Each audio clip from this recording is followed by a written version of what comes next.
Итак, как я уже сказал, каждый вечер я хочу сделать добрым, но не получается. И вот какие же главные новости сегодня, на конец этого дня. Самоизоляцию продлили до 14 апреля. Но не тут-то было. Продлили, написали на сайте мэрии Москвы, но буквально несколько минут назад сняли это сообщение. И появилась приписка, что согласно эпидемиологической ситуации, что это означает, разберемся чуть позже. Далее, в 14 регионах ввели режим самоизоляции. Ну, конечно, по примеру Москвы, как я вчера и говорил.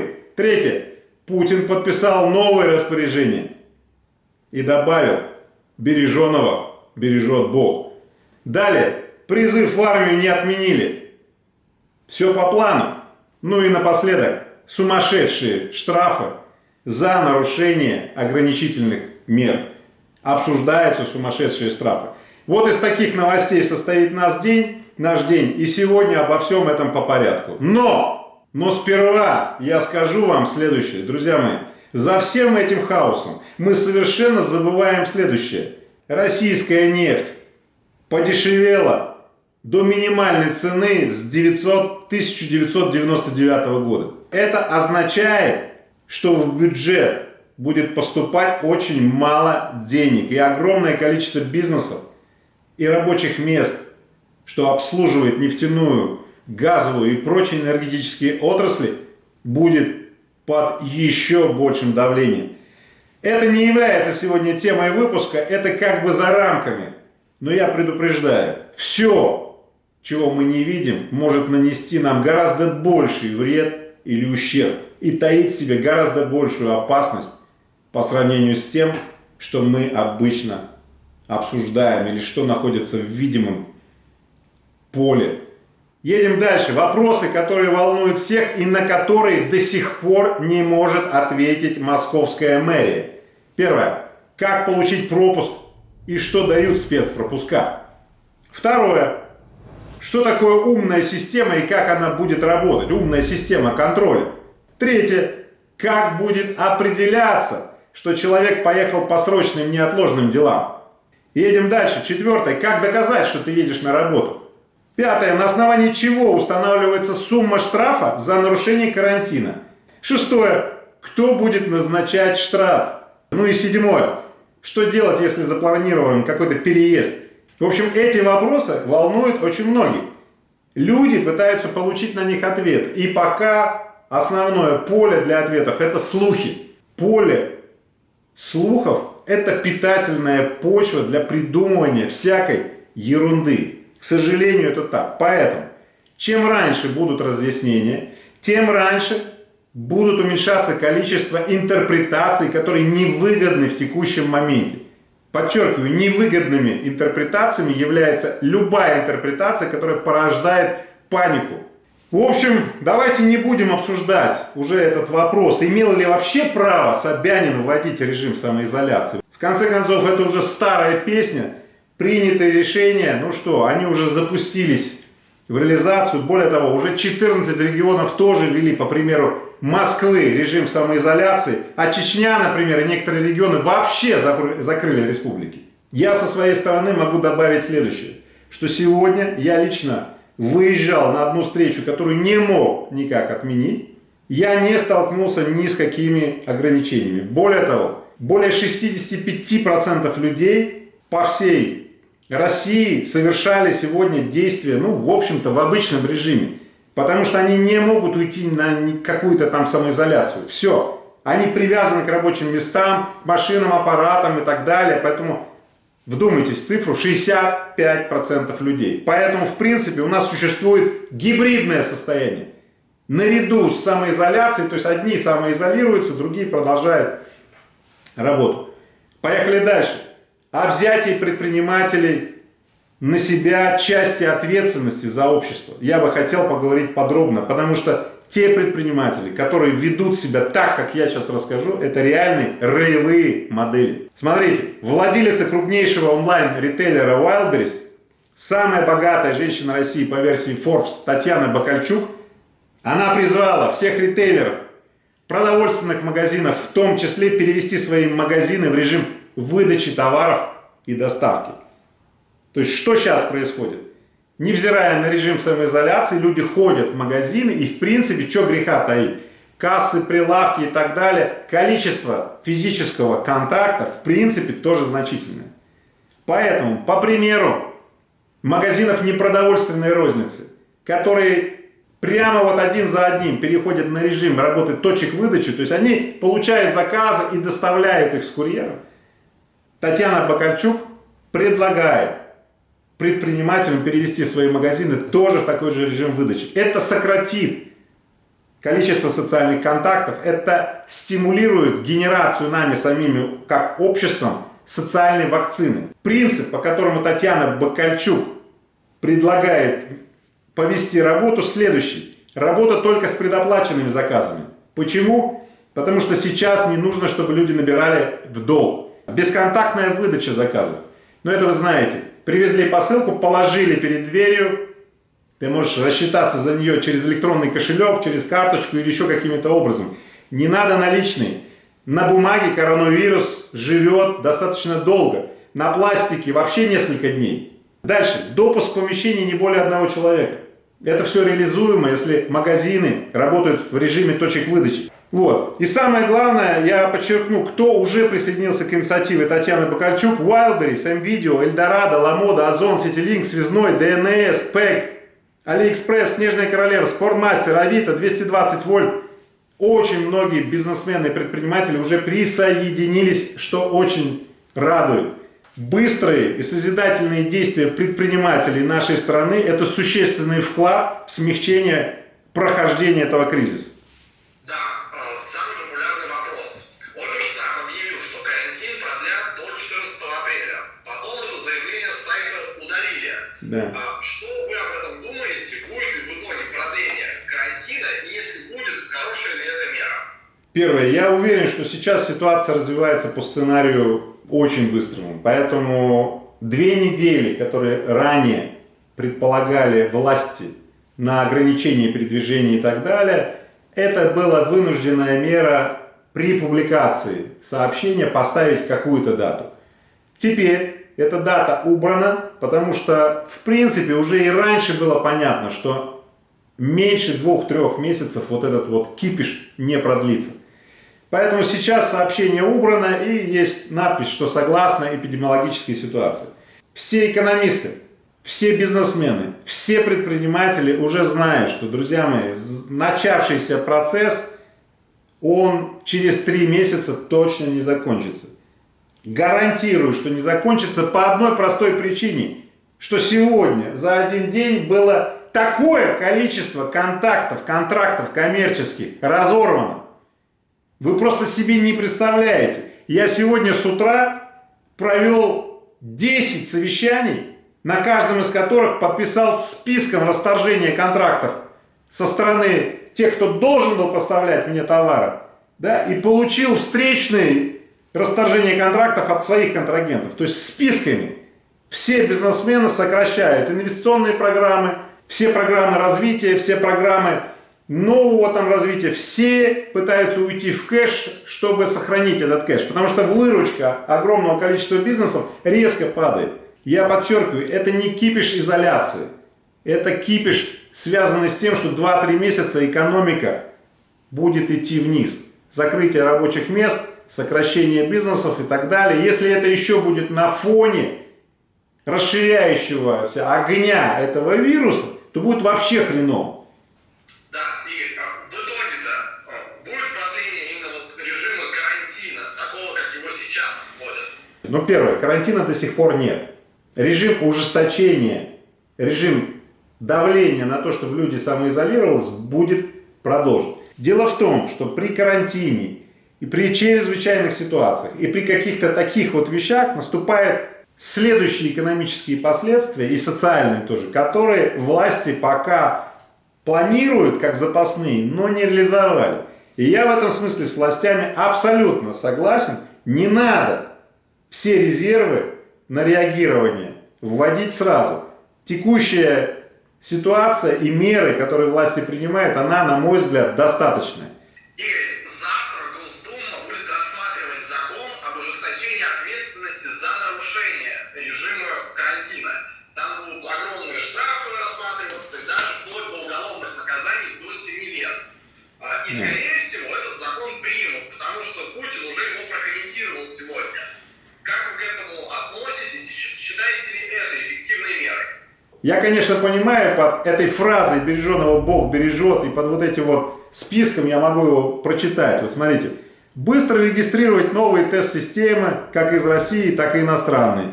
Договориться о возможности перекидывать больных между разными регионами. Вот прям читаю. Предусмотреть, чтобы в региональных бюджетах хватало финансирования. То есть на самом деле ясности добавляет из этих высказываний Путина только одно. Первое. Невзирая ни на какие минусы введения осадных положений или режимов самоизоляции и так далее, мы будем продолжать ужесточение режима, неважно какой ценой это обходится.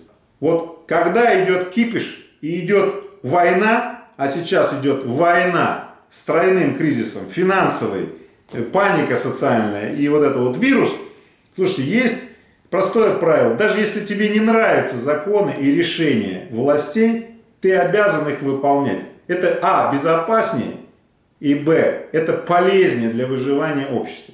Поэтому, когда военное время и вам говорят мобилизация, надо мобилизоваться. Поэтому, на самом деле, я, конечно, страшно переживаю, что эта чертова мобилизация приведет к обнищанию, к обеднению и так не сильно богатой страны. Но в данной ситуации я считаю, что мы столкнулись с такой ситуацией. Мы должны сделать обязательную программу. Это выработка социальной вакцины. То есть мы должны уменьшить скорость распространения этой пандемии. Вы сказали, что ужесточение мер – это нормально.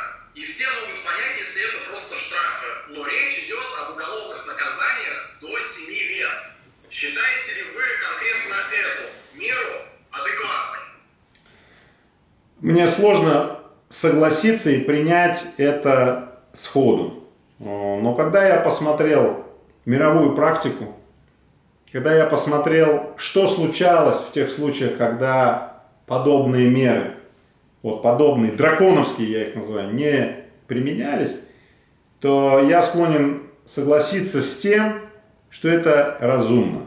Например, в Италии, где люди при выполнении поручений власти, распоряжений, ведут себя примерно как в России, 30% врачей заразились, вероятность заражения коронавирусом. Почему? Очень просто.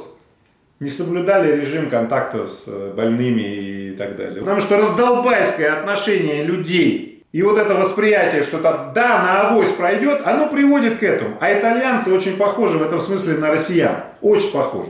Поэтому я считаю, что это меры оправданные. Более того, по основному набору стран примерно такие же меры. Страшные драконовские штрафы при объявлении эпидемиологической ситуации. Это правильно, что все люди переходят в режим так называемого исполнения закона, который был принят неким консенсусом или большинством голосов. Я считаю это так. Игорь, следующий вопрос про армию. Правительство ужесточает все меры, с одной стороны, с другой стороны, точнее, оно также призывает регионы вслед за Москвой ужесточить режимы, но с другой стороны, призыв пойдет по плану и переноситься не будет. Больше 100 тысяч человек пойдут в армию весенним призывом. Что вы думаете об этом и нет ли здесь какого-то противоречия? Ну что сказать, я достаточно сильно удивлен этим решением. То есть на самом деле любой призыв или любая мобилизация, я ее представляю так, что это какие-то комиссии, это какое-то собрание людей и так далее. То есть прекрасный повод, кстати, для распространения вирусов и так далее. Я не знаю, как можно реализовать призыв бесконтактно. Меня тревожит следующее. А способны ли соответствующие ведомства организовать в такой короткий срок, вот в апреле уже начинается призыв, действия, которые будут препятствовать распространению вируса? Я в этом не уверен, правда говорю. Я бы очень хотел, чтобы вот этот вот призыв не превратился еще в один рассадник вируса. Потому что когда вчера или позавчера из Москвы выехало 1 миллион машин, как я уже сообщал, в которых суммарно ехало более 2 миллионов людей, то представляете себе, что 2 миллиона людей, из которых, вероятнее всего, есть зараженные, да, разъехались по всем деревням и малым городам. Я вообще не понимаю сейчас, что происходит, потому что, вы знаете, как бы с точки зрения физика, если мы изолируемся, ну давайте уже отизолируемся, уже вот, ну и все. Если мы, типа, изолируемся в какой-то части, а в другой не изолируемся, значит мы представляем возможности для кого-то воспользоваться этой вот непонятной ситуацией. Ну хорошо, шустрики точно победят мямликов, это точно. Вот мямли будут внимательно слушать YouTube-каналы, вот эти вот все сообщения, там телевизоры, что делать, изучать законы, да. А шустрики в это время скажут так, как воспользоваться моментом. Я не то, что я против шустриков, да, я вообще за них. Я в данном случае говорю, но вот огромное количество людей изучало законы, как делать, и изолировалось. Вот. И они окажутся у разбитого корыта. И это меня тревожит. Вот о чем меня тревожит. Еще одна новость важная. Сегодня мэр Москвы Собянин пообещал за несколько дней создать систему контроля за передвижениями граждан. Граждане Москвы стали переживать, что эта система будет использоваться и после карантинного режима тоже, что приведет к полному контролю общества. Как вы к этому относитесь? Система контроля, умная так называемая система контроля, которую обещает власти Москвы, наверняка эта система потом пойдет и в другие регионы, это та система, которую уже давно ввел, 2-3 месяца назад ввел Китай. Это система контроля по QR-кодам. То есть каждому человеку, в зависимости от его работы, социального статуса и так далее, присваивается QR-код, и все. Куда бы он ни пошел, даже в магазин, когда заходит человек сейчас в Китае, он обязан предъявить этот QR-код. И если по QR-коду в системе написано, что у него режим изоляции, и он не имеет права выходить и покидать там помещение, его в магазин, например, не пустят.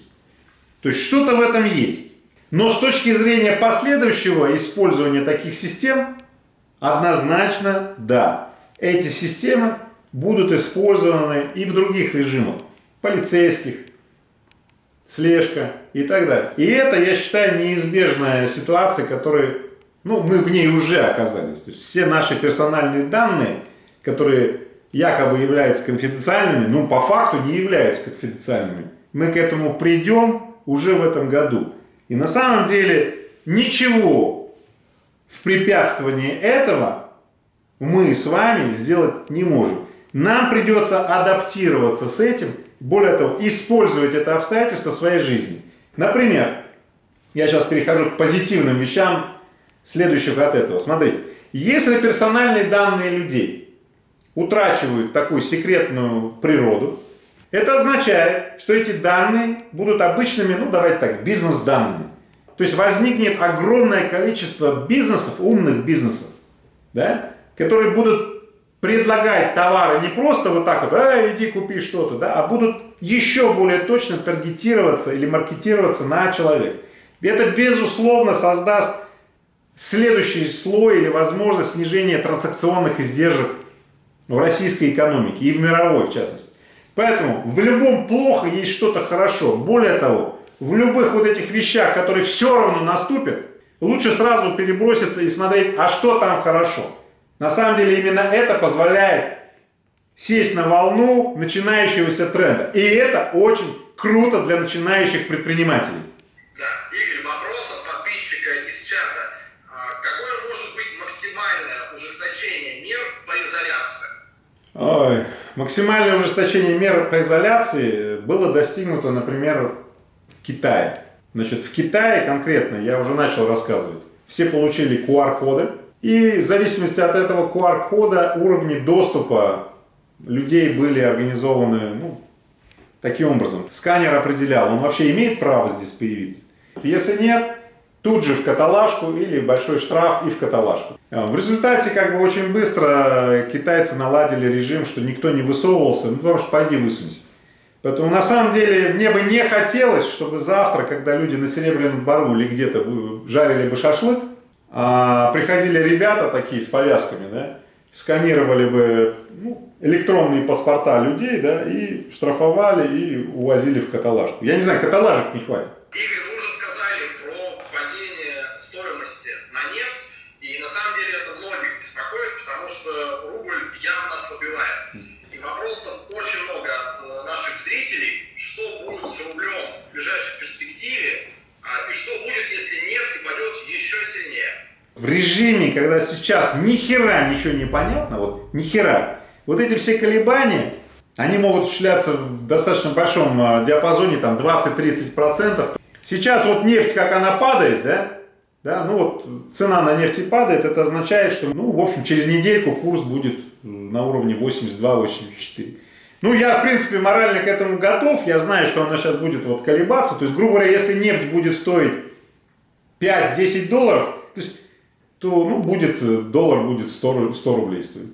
Вот. И если, смотрите, если месяц назад мне казалось, что это глупость, это такого не может быть, то, знаете, 3 дня назад мир зафиксировал отрицательные цены на нефть. Вы можете понять, что такое отрицательные цены на нефть?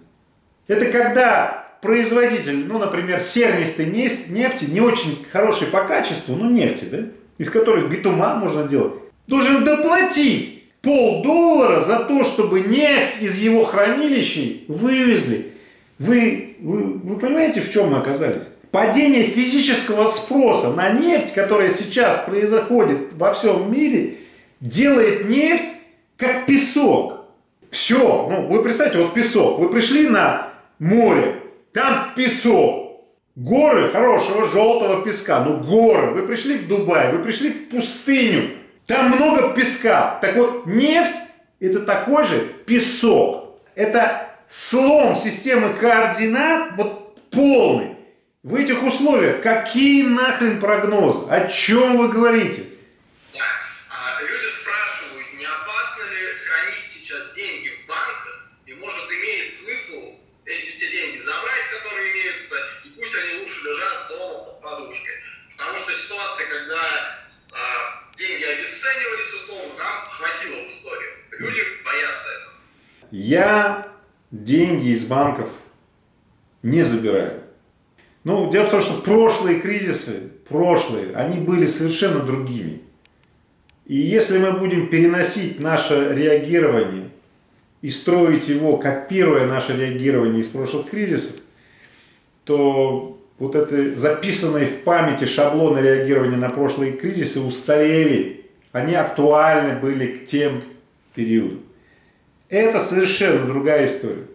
И по косвенным мерам, я вам так скажу, проблема не в том, что деньги там отменят, будет девальвация и так далее. Да не в этом проблема. Проблема в том, что будет очень много безработных, бюджет потеряет доходы, а производство продуктов резко снизится и будет дефицит. Поэтому изымите вы в наличными деньги или останутся они у вас на банковских счетах, покупательская способность этих денег сократится. Причем, подчеркиваю, не только рубля, но и доллара.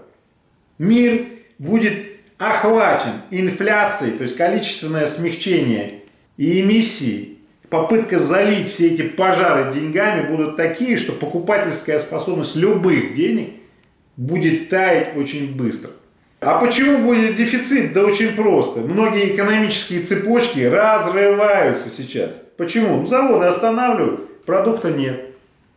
Некоторые изделия не могут быть произведены. Все. Возникает дефицит. А что такое дефицит? Это означает, по цепочке этот товар достанется тому, кто больше заплатит.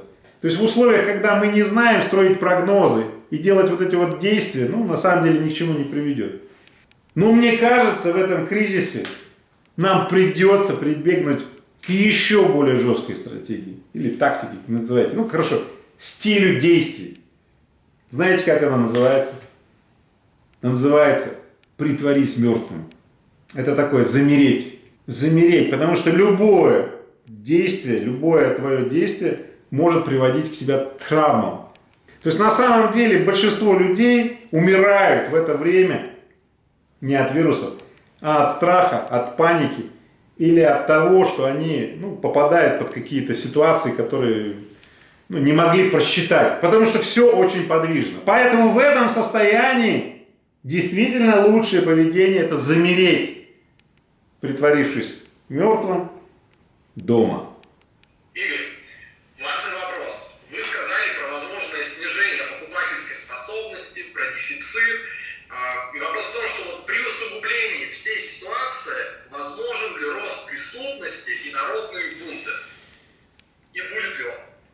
Конечно, да, если мы используем устаревшие шаблоны проектирования или прогнозирования социального поведения. Дело в том, что в сегодняшнем мире, в цифровом мире, это практически модерируемый процесс. Вам кажется, что вы думаете, мыслите и так далее. На самом деле кто-то за вас подумал и выдал вам в ленту телевизора на Первом канале или вот YouTube канала Игоря Рыбакова или других инстаграм-каналов какие-то мысли. Мы формируем свое мнение как комбинация мнений, которые мы где-то слышали. И эта комбинация, которая близка каждому из нас, становится как бы нашим мнением. Так вот, представьте себе следующее, что мы сейчас, каждый из нас находится под гигантской невероятной обработки информационными сообщениями. Представляете себе? Слушайте, про коронавирус написано уже статей из постов и сообщений за месяц или два больше, чем про что-либо за всю историю человечества. Это означает, что по коронавирусу, даже если его нет, сука, этого коронавируса, даже если его нет, то, ребят, он уже есть в нашей башке. Поэтому становится возможным то, что раньше не было возможным. И здесь только один вопрос. Имеет ли наше общество или вот социальный иммунитет, чтобы в этих условиях подавленности социального иммунитета, когда создание свобод и генерация защит от злоупотребления власти и контролем снижена, мы можем напринимать таких решений, что откатиться очень далеко.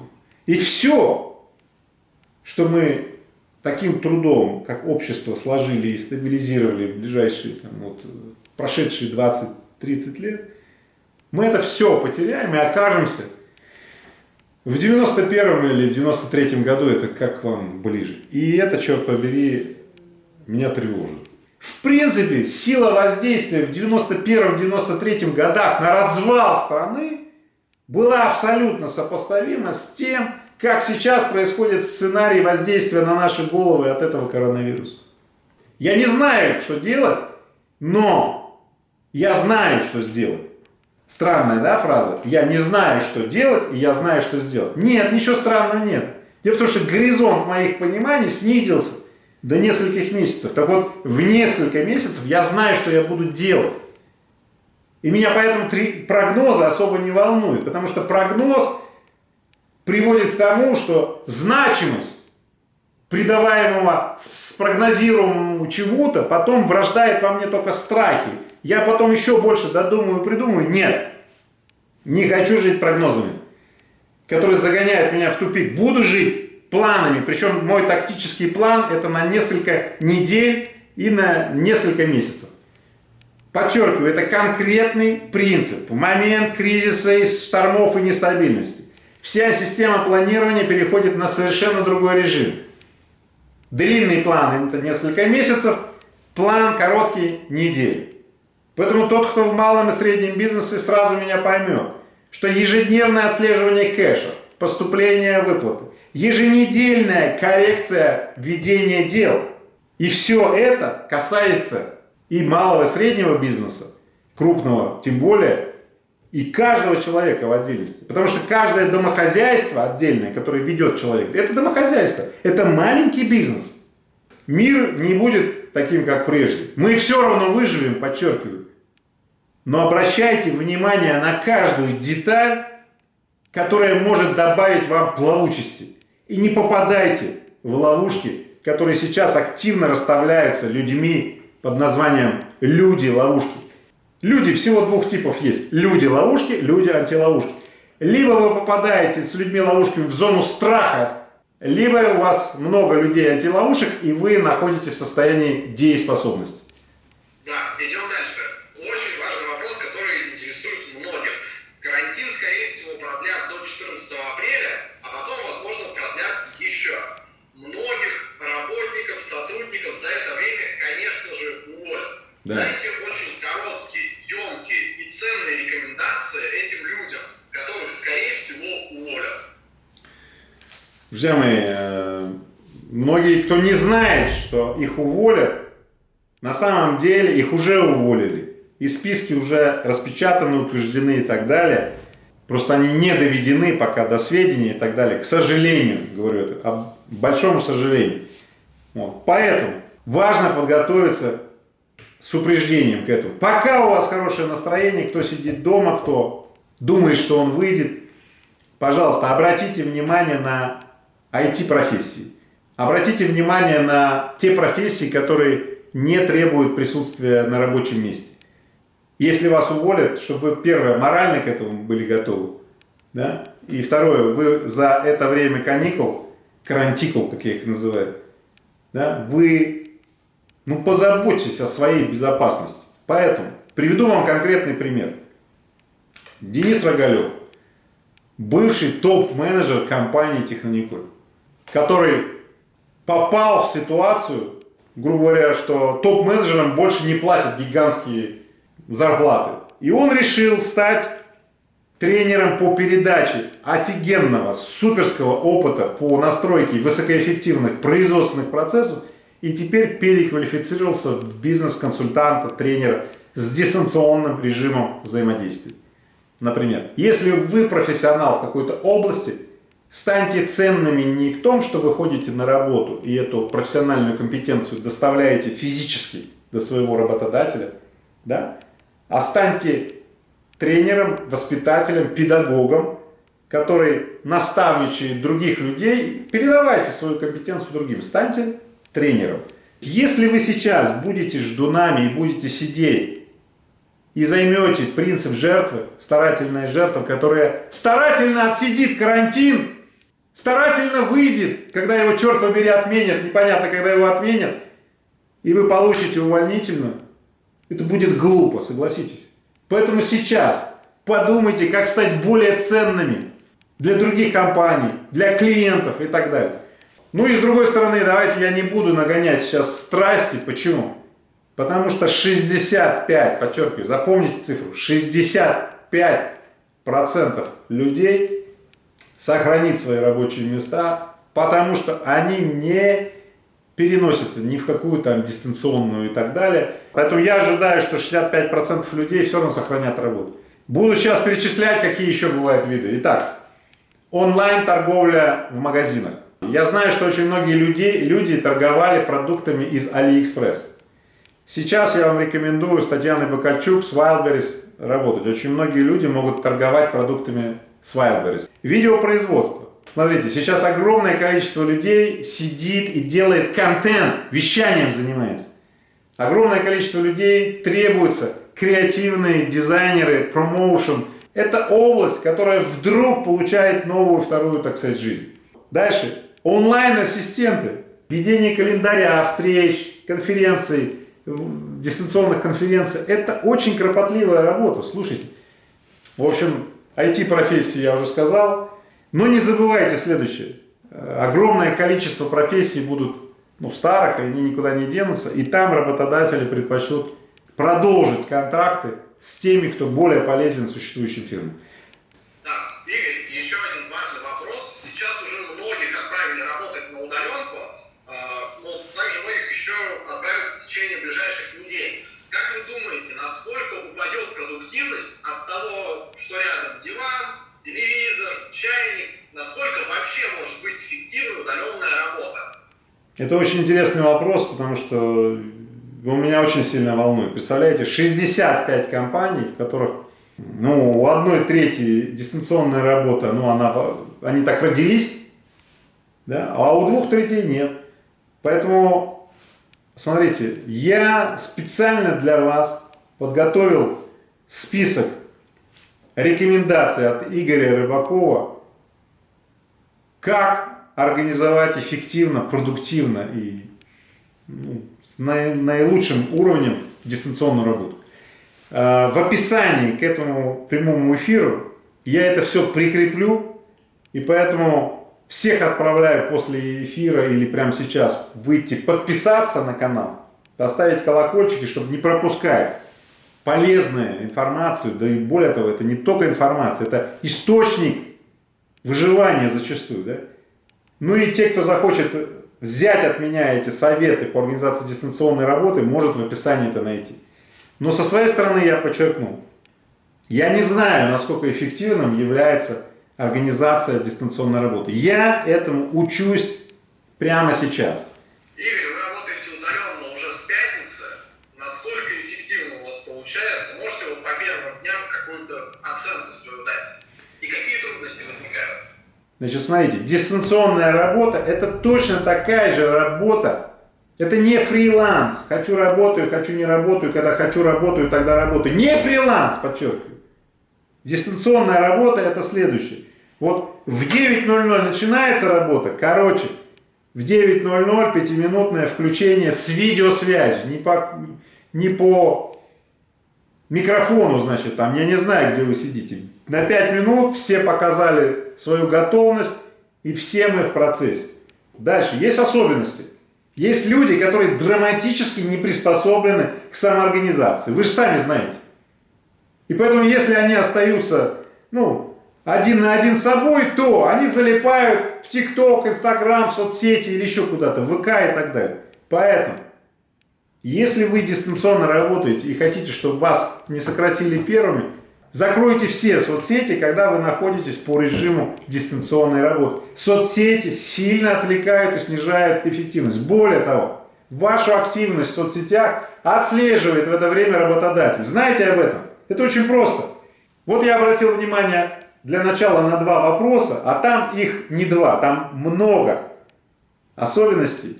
И дальше, если этот вопрос наберет много интересантов, я могу расширить и дать уже методические руководства по организации дистанционных мест и по правилам ведения дистанционной работы. Да, очень многие сейчас пишут как раз по поводу рекомендаций по удаленной работе, хотят какую-то краткую суперинструкцию, но дайте хотя бы еще пару лайфхаков, как работать удаленно более эффективно. В основе правил удаленной работы является супер-мега строгий режим.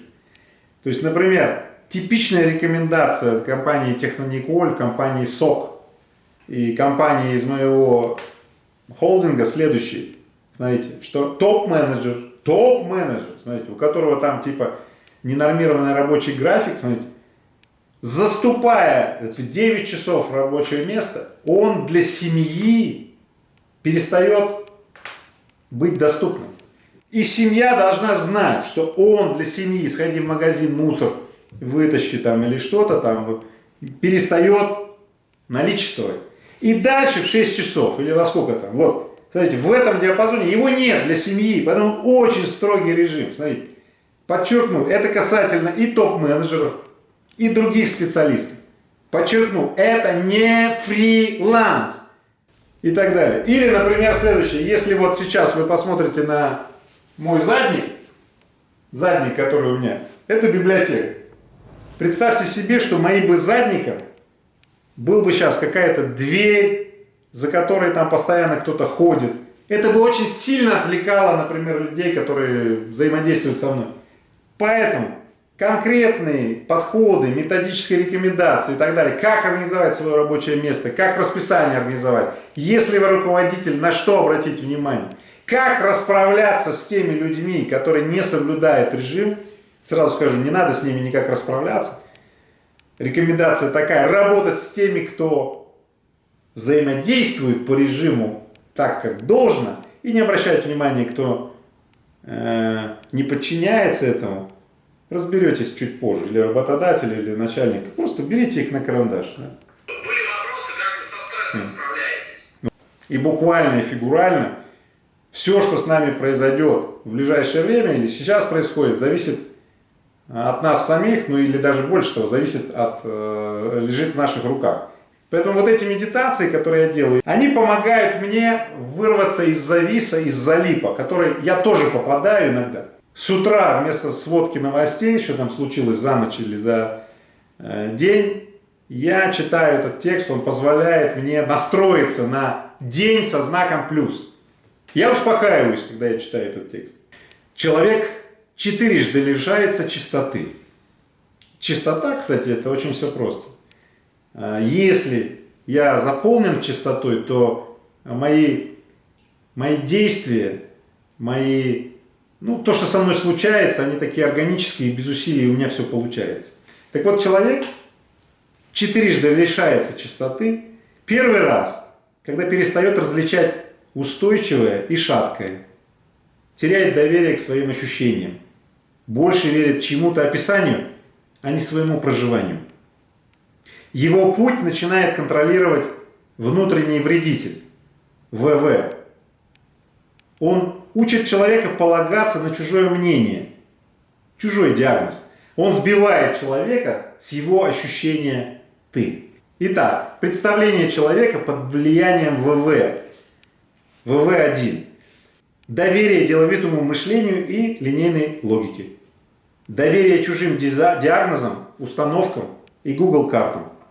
Значит, что случается с этим человеком? Он мечется, суетится и перепроверяется.